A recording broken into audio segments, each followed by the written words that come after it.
Well, hey there, everyone, and welcome to Holistic Wellness with EnergieGal. My name is Lisa. I am an holistic wellness practitioner as well as certified eating psychology coach.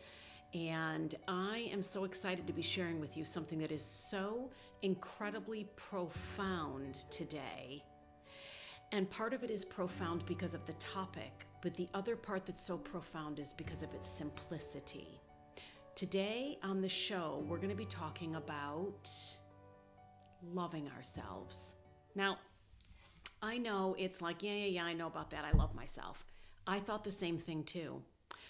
A friend of mine over the weekend had said, I came across this book. You've got to get it. It's fantastic. And I said, okay, I'll bite. I'm good with a book. I like to know a little bit more about books. So I got it. It's called Love Yourself Like Your Life Depends on It by Kamal Ravikant. Hopefully I'm saying that correctly. I'll have a link below. As I began to read and then think, all right, I'll do these things. Boy, oh boy, did it come to my attention that I have some loving of myself to still learn how to do. That there is a disconnection within me when it comes to this self-love.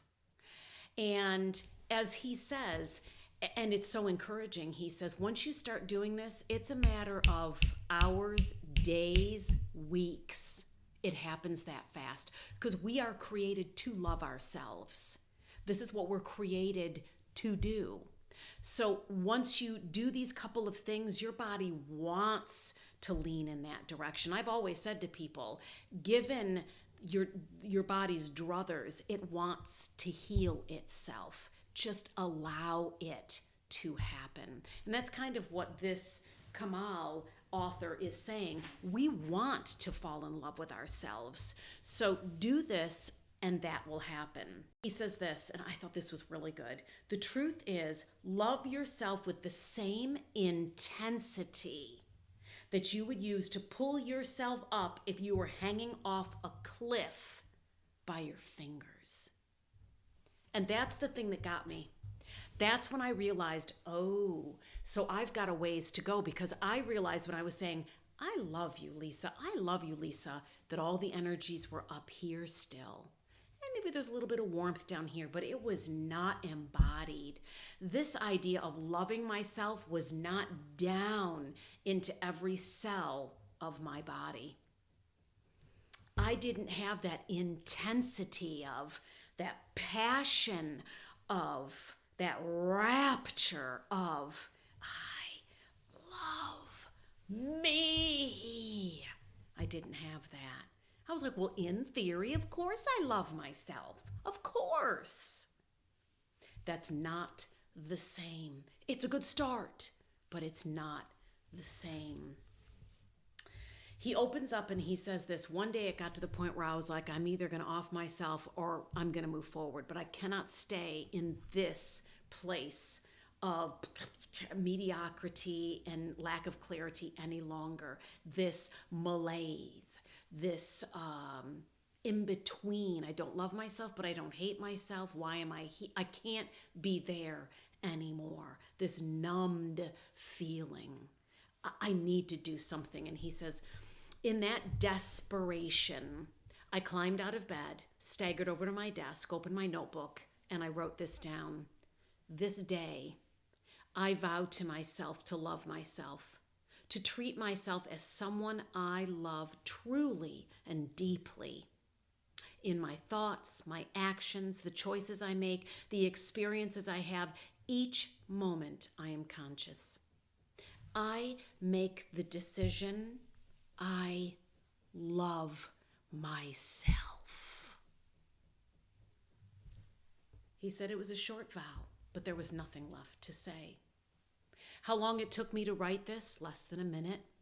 But the intensity, it felt like I was carving words into the paper, through to the desk.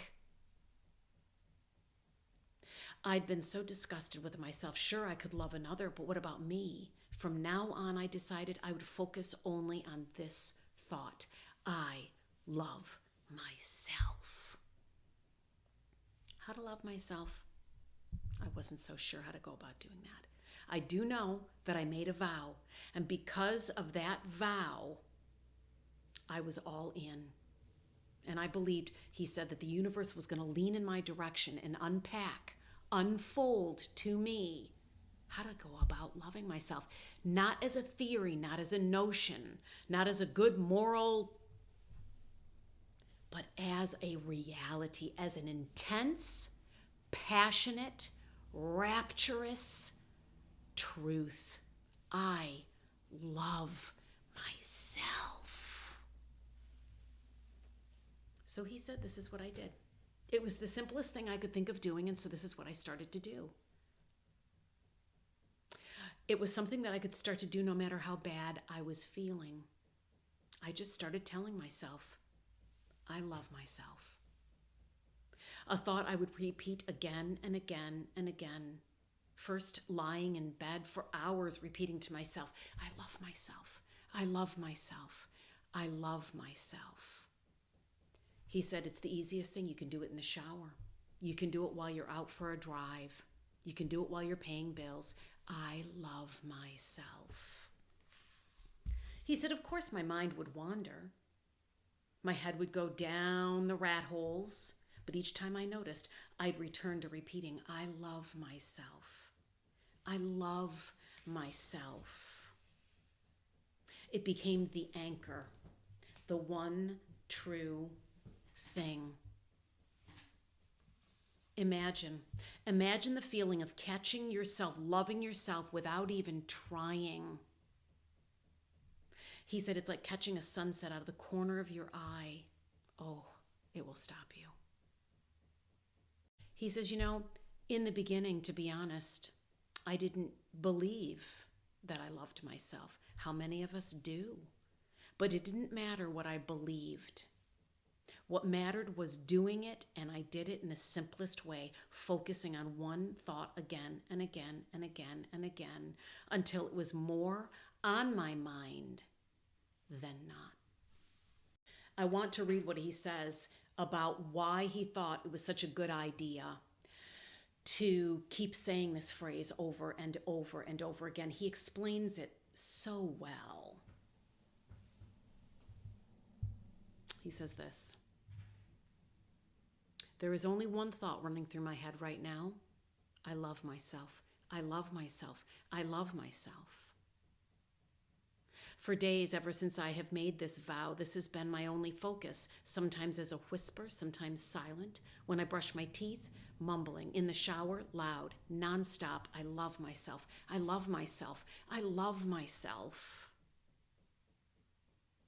I once heard someone explain thoughts to me like this. We, as human beings, think that we're thinking. Not true.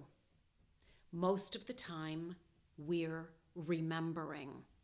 We're reliving memories. We're running familiar patterns and loops in our head for happiness, for procrastination, for sadness, fears, hopes, dreams, desires. We have loops for everything.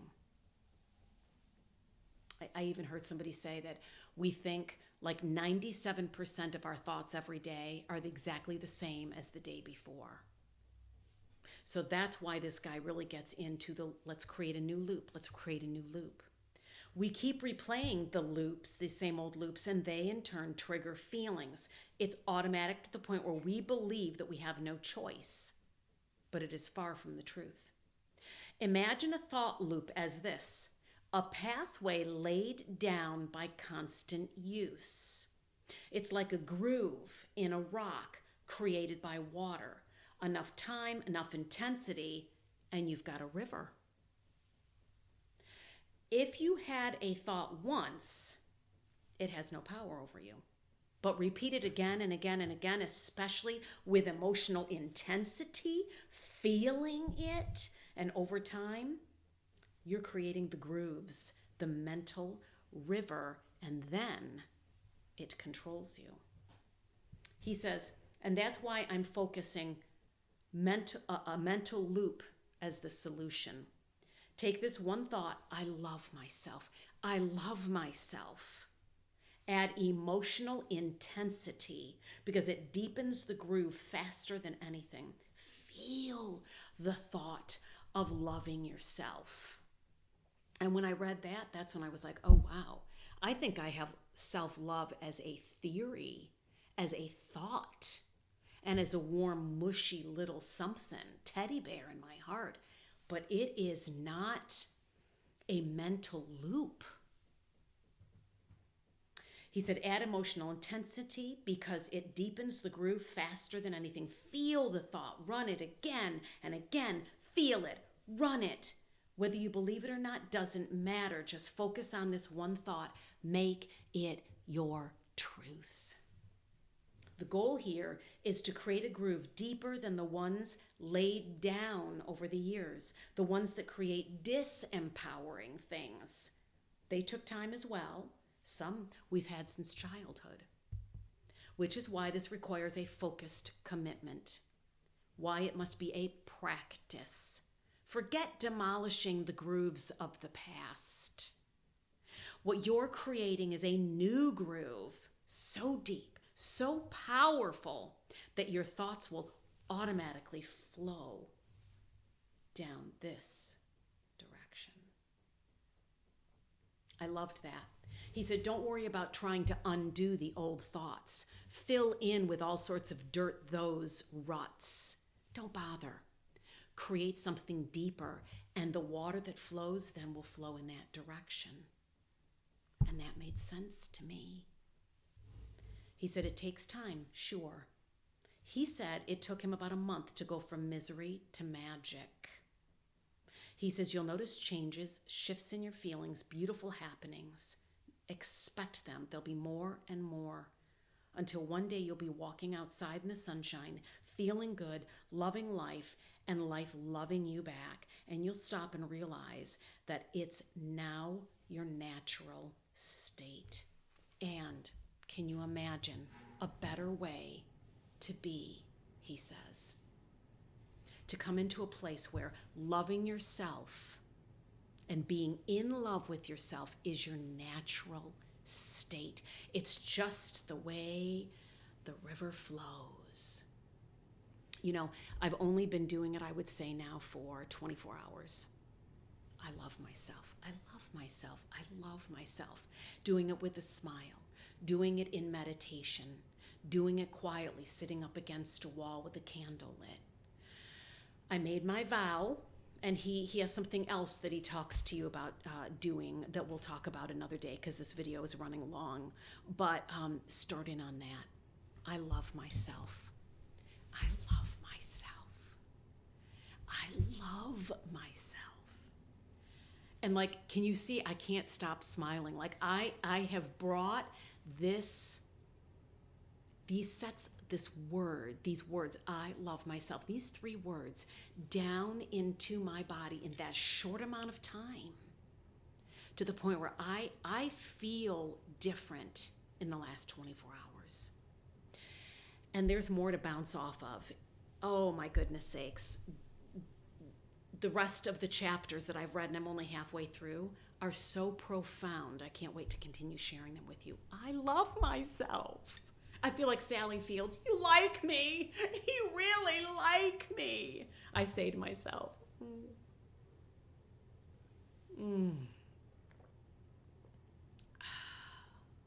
God, awesome. Hey, my name is Lisa, and I am an holistic wellness practitioner and certified eating psychology coach, specializing in mind-body connection and anxiety. And if I can be of service to you, click any of the links below. In the meantime, hey, subscribe to grow the channel. Throw your comments down. I love to hear them. And like and share the content. Let's get the word out. The thing that is awesome is I love myself. That just those 3 words are so healing, profound, but simple. Awesome. I love myself. I love myself. I love myself. I love myself.